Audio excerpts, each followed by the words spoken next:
Hello dear students, मैं हूं आपके वीडियो सर और आप देख रहे हैं यूट्यूब चैनल भारतीय वन। और इस यूट्यूब चैनल भारतीय वन में आज मैं आपको बताऊंगा क्लास 9th का भौतिकी यानी फिजिक्स। चैप्टर का नाम रहेगा बल तथा गति के नियम। और इस बल तथा गति के नियम में आज मैं आपको बताऊंगा लघु उत्तरीय प्रश्न बताने वाला हूँ।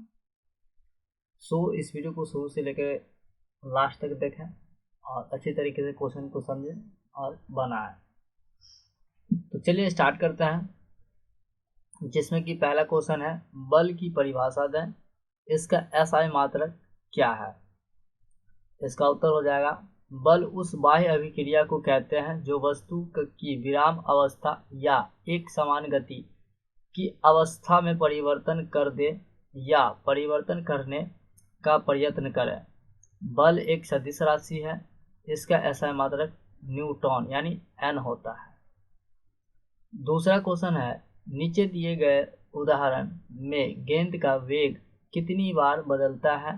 फुटबॉल के खेल में एक खिलाड़ी ए गेंद पर किक लगाकर उसे अपनी टीम के दूसरे खिलाड़ी बी तक पहुंचाता है। बी उस गेंद को किक लगा करके गोल की ओर पहुंचाने का प्रयास करता है। विपक्षी टीम का गोलकीपर सी गेंद को पकड़ता है और अपनी टीम के खिलाड़ी डी की ओर किक लगाता है। उस कारक की भी पहचान करें जो प्रत्येक अवस्था में बल प्रदान करता है।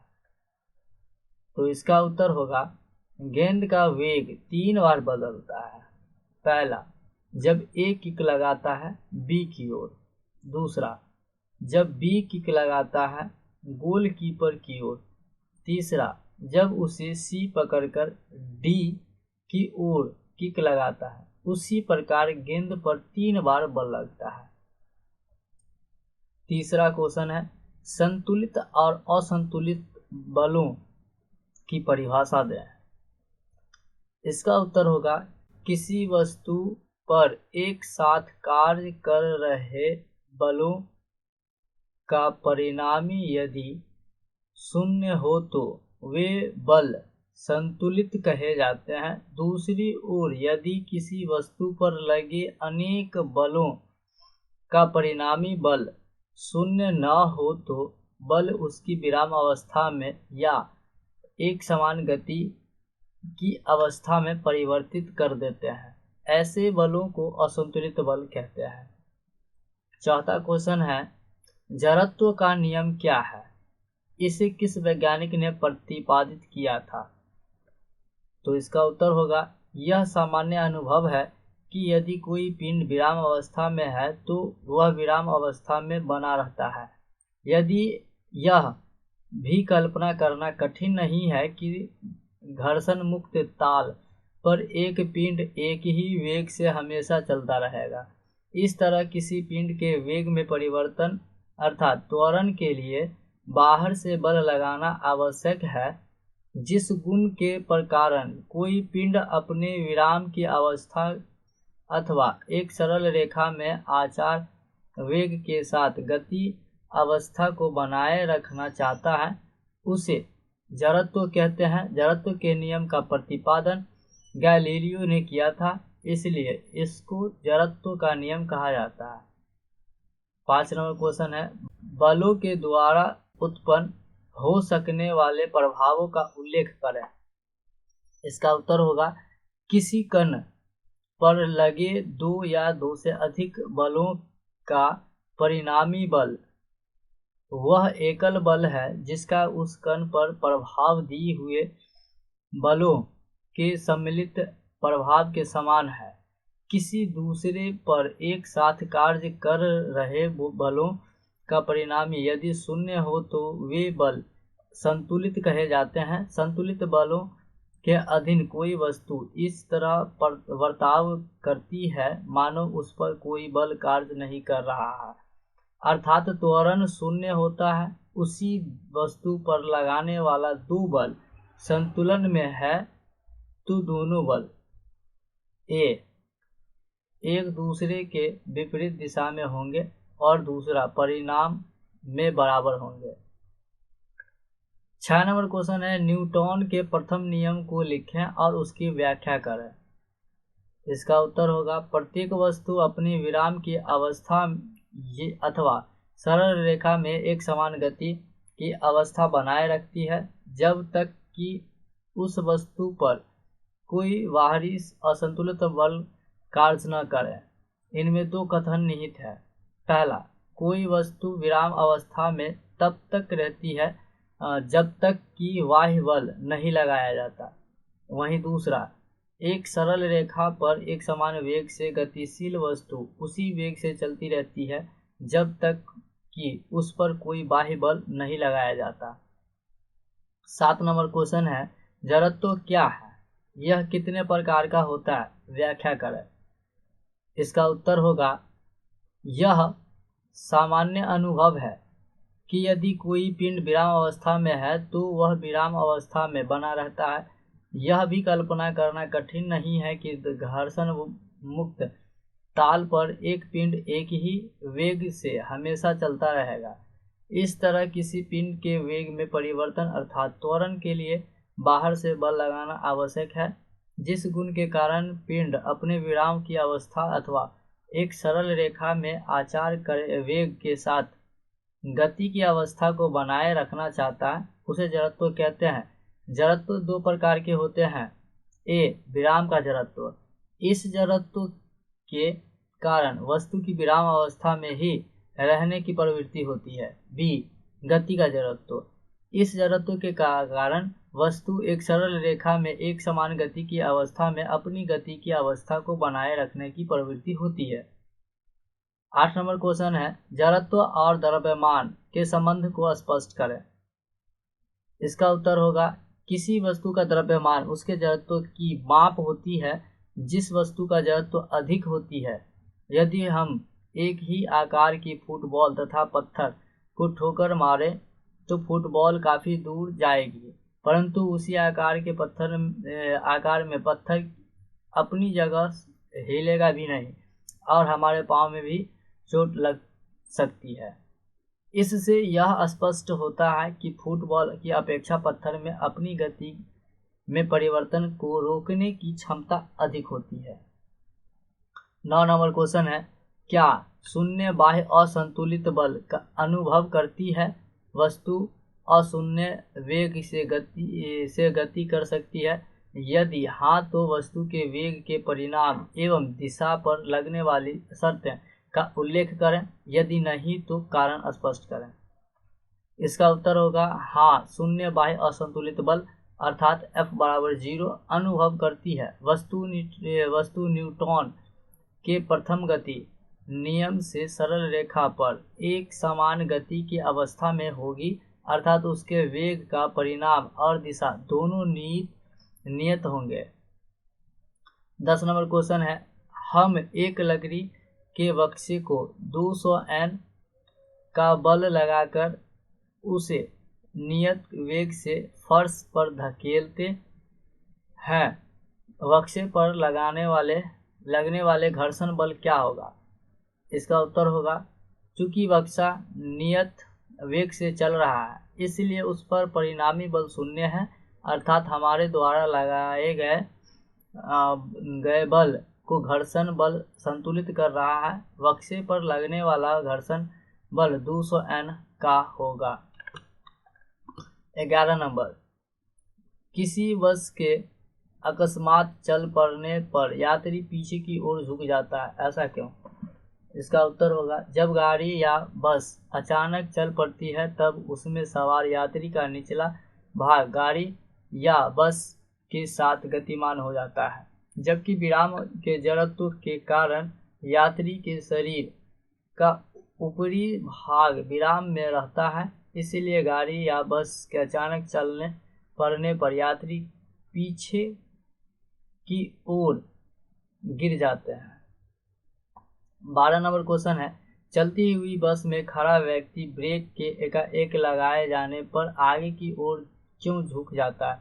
इसका उत्तर होगा, जड़त्व के नियम के अनुसार अगर कोई पिंड गतिशील है तो वह गतिशील ही रहना चाहती है। जब गाड़ी गतिशील रहती है तब उसमें बैठा सवारी भी गतिशील रहता है। गाड़ी के एक रुक जाने पर उस पर खड़ा व्यक्ति या यात्री पूर्वावस्था में रहना चाहता है, जिससे कि आगे की ओर झुक जाता है। 13 नंबर क्वेश्चन है, चलती गाड़ी से कूदना क्यों खतरनाक होता है? व्याख्या करें।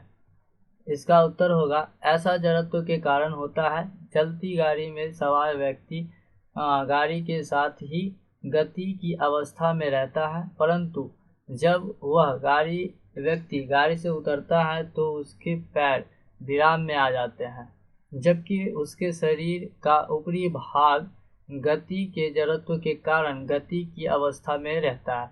वह गाड़ी की दिशा में गिर पड़ता है और घायल हो जाते हैं, जो खतरनाक भी है।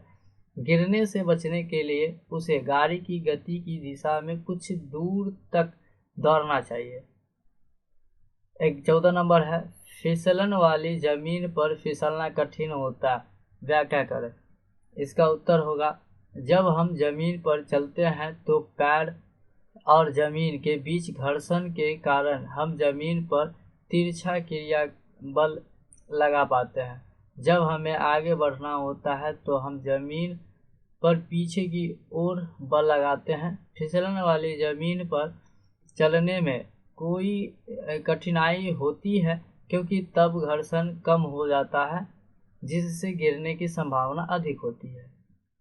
15 नंबर क्वेश्चन है, किसी पेड़ की शाखा को तीव्रता से हिलाने पर कुछ पत्तियां झड़ जाती है, ऐसा क्यों होती है? इसका उत्तर होगा, पत्तियां शुरू में विराम अवस्था में होती है, जो जड़त्व के कारण इसी अवस्था में बनी रहना चाहती है। शाखाओं को तेजी से हिलाने से उनकी स्थिति बदल जाती है तथा जड़त्व के कारण पत्तियां टूटकर गिर जाती है। 16 नंबर, जब किसी छड़ी से एक दरी, कारपेट जैसे मान लिया जाए, को पीटा जाता है तो धूल के कण बाहर आ जाते हैं। स्पष्ट करें। इसका उत्तर होगा, जब किसी कालीन या दरी को छड़ी से पीटा जाता है तो तुरारी तो गतिशील हो जाती है, जबकि धूल के कण विराम के जड़त्व के कारण विराम अवस्था में ही रहते हैं तथा इस प्रकार धूल दरी से बाहर आ जाती है। 17 नंबर, दौड़ते हुए घोड़े के एकाएक रुक जाने पर सवार आगे की ओर फेंका जाता है, ऐसा क्यों? इसका उत्तर होगा, अगर कोई पिंड गतिशील है तो वह गतिशील ही रहना चाहता है। जब घोड़ा गतिशील रहता है तब उस पर बैठा सवार भी गतिशील रहता है। घोड़ा के एकाएक रुक जाने पर उस पर बैठा सवार पूर्व अवस्था में रहना चाहता है, वह आगे की ओर फेंका जाता है। 18 नंबर, दरी खींचने पर उस पर खड़ा व्यक्ति उलट जाता है, क्यों? इसका उत्तर होगा, दरी पर खड़ा व्यक्ति अपने शरीर की ऊपरी भाग जड़त्व के कारण विराम की अवस्था में बना रहता है, जबकि दरी खींचने से दरी के बीच घर्षण पैदा हो जाता है। इस कारण वह गति की विपरीत दिशा में झुक जाता है, अर्थात दरी खींचने पर उस पर खड़ा व्यक्ति उलट जाता है। 19 नंबर क्वेश्चन है कि बस की छत पर रखे सामान को रस्सी से क्यों बांधा जाता है? इसका उत्तर है, जब सामान को बस की छत पर रखते हैं तो ये बस के साथ जुड़े हुए नहीं होते हैं। इस स्थिति में बस जब अचानक चलना शुरू करती है तो कुछ हल्के सामान बस की छत से पीछे की ओर गिर भी सकते हैं। यदि चलती हुई बस अचानक रुके तो सामान आगे की ओर गिर सकता है, इसलिए बस की छत पर के ऊपर सामानों को बांध कर रखने के लिए कहा जाता है। 20 नंबर क्वेश्चन है, संवेग की परिभाषा दें, इसका SI मात्रक क्या है? तो इसका उत्तर होगा, किसी वस्तु द्रव्यमान और इसके वेग के गुणनफल को उसका संवेग कहते हैं। अर्थात संवेग द्रव्यमान x वेग p बराबर mv, संवेग का SI मात्रक किलोग्राम मीटर प्रति सेकंड होता है। 21 नंबर क्वेश्चन है कि न्यूटन के द्वितीय गति नियम को लिखकर उसकी व्याख्या करें। इसका उत्तर होगा किसी वस्तु के संवेग के परिवर्तन की दर उस वस्तु पर लगे बल के समानुपाती होती है और यह परिवर्तन उस बल की दिशा में ही होता है। 22 नंबर खिलाड़ी के क्रिकेट 22 नंबर क्वेश्चन है खिलाड़ी क्रिकेट बॉल को कैच लेते समय अपने हाथ पीछे की ओर खींच लेता है, क्यों? इसका उत्तर होगा तेज गति आती हुई गेंद को रोकने के लिए गेंद पर मंडान बल लगाना पड़ेगा। यदि गेंद को अचानक रोका जाए तो इसके अति उच्च वेग को शून्य होने से बहुत कम समय लगेगा, जिसके लिए काफी बड़ी मंदन बल थोड़े समय के लिए लगाना पड़ेगा। इसी कारण हाथ जख्मी हो सकती है। गेंद की गति की दिशा में कुछ समय के लिए हाथ पीछे कर गेंद को धीरे धीरे रोका जाए तो गेंद के अति उच्च वेग को शून्य करने के में कुछ समय मिल जाएगा और गेंद को रोकने के लिए अपेक्षाकृत हाथ के द्वारा मंदन बल लगाने की आवश्यकता होगी, जिससे हाथ पर चोट नहीं आएगी। 23 नंबर क्वेश्चन है न्यूटन के तृतीय गति नियम की व्याख्या करें। इसका उत्तर होगा न्यूटन का तृतीय गति नियम बताता है कि दो वस्तुओं के अन्योन्य क्रिया में पहली वस्तु द्वारा दूसरी वस्तु पर लगाया गया बल दूसरी वस्तु द्वारा पहली वस्तु पर लगाए गए बल के बराबर और विपरीत दिशा में होता है। दूसरे शब्दों में प्रत्येक क्रिया के बराबर और विपरीत प्रतिक्रिया होती है। 24 नंबर यदि क्रिया सदैव प्रतिक्रिया के बराबर है तो स्पष्ट कीजिए कि घोड़ा गाड़ी को कैसे खींच पाता है। इसका उत्तर होगा घोड़े द्वारा गाड़ी पर लगाया गया बल जब गाड़ी के पहियों पर विपरीत दिशा में लगते घर्षण बल से अधिक होता है तब ही गाड़ी आगे बढ़ती है और घोड़ा यह बल अपने टापों से पृथ्वी पर तिरछी दिशा में बल लगाकर पैदा करती है। 25 नंबर संवेग संरक्षण के सिद्धांत की व्याख्या करें।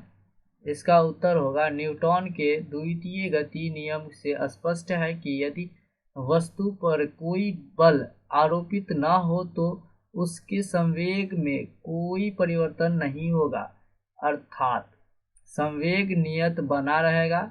इस निष्कर्ष के व्यापक रूप को संवेग संरक्षण का सिद्धांत के नाम से जाना जाता है। इसे इस प्रकार व्यक्त किया जा सकता है वस्तुओं के निकाय पर यदि बाह्य बल आरोपित न हो तो संयुक्त निकाय का कुल संवेग संरक्षित रहता है। 26 नंबर रॉकेट या जेट विमान वायुमंडल रहित आकाश में कैसे चलता है। इसका उत्तर होगा रॉकेट या जेट विमान के नोजल में रॉकेट के पिछले भाग में एक तुंड से होकर गैस अति उच्च गति से बाहर निकलती है। गैस द्वारा वहन किए गए संवेग के बराबर और विपरीत संवेग रॉकेट प्राप्त करता है। यह संवेग रॉकेट या जेट विमान को आगे की ओर धक्का देने के लिए आवश्यक बल प्रदान करता है, जिससे रॉकेट या जेट विमान आसानी से वायुमंडल रहित आकाश में उड़ता है। 27 नंबर क्वेश्चन है एक अग्निशमन कर्मचारी को तीव्र गति से बहुतायत मात्रा में पानी फेंकने वाली रबर की नली को पकड़ने में कठिनाई क्यों होती है। इसका उत्तर होगा रबर की नली बहुतायत मात्रा में पानी तब ही निकलती है जब उस पर नली द्वारा आगे की ओर बड़े परिमाण का क्रिया बल लगे। इसके उत्तर में पानी भी नली पर पीछे की ओर गति करना चाहेगी। उसे रोके रखने के लिए अग्निशमन कर्मचारी को कठिनाई होती है। 28 नंबर क्वेश्चन है एंड लास्ट नंबर क्वेश्चन है। एक लड़का सड़क पर खड़े ट्रक को धक्का लगाता है परंतु ट्रक गतिशील नहीं होता, क्यों? तो इसका उत्तर होगा लड़के द्वारा ट्रक पर आरोपित बल के विरुद्ध ट्रक पर बराबर परिमाण का घर्षण बल लगाता है, जो लड़के के द्वारा लगाए गए बल को संतुलित कर देता है। ट्रक पर परिमाणी बल शून्य हो जाता है, इसलिए ट्रक गतिशील नहीं होता है। तो ये हमारा जो है भारतीय भवन क्लास 9th का फिजिक्स बल तथा गति के नियम, इसमें अति लघु उत्तरीय प्रश्न जो है समाप्त हो चुका है। और हमारे चैनल को सब्सक्राइब नहीं किया तो सब्सक्राइब कर लीजिए और बेल आइकन की दबा लीजिए ताकि इस तरीके के वीडियो आपको समय समय मिलता रहे। तो चलिए आज के लिए दैट्स ऑल, मिलते हैं अगले वीडियो में।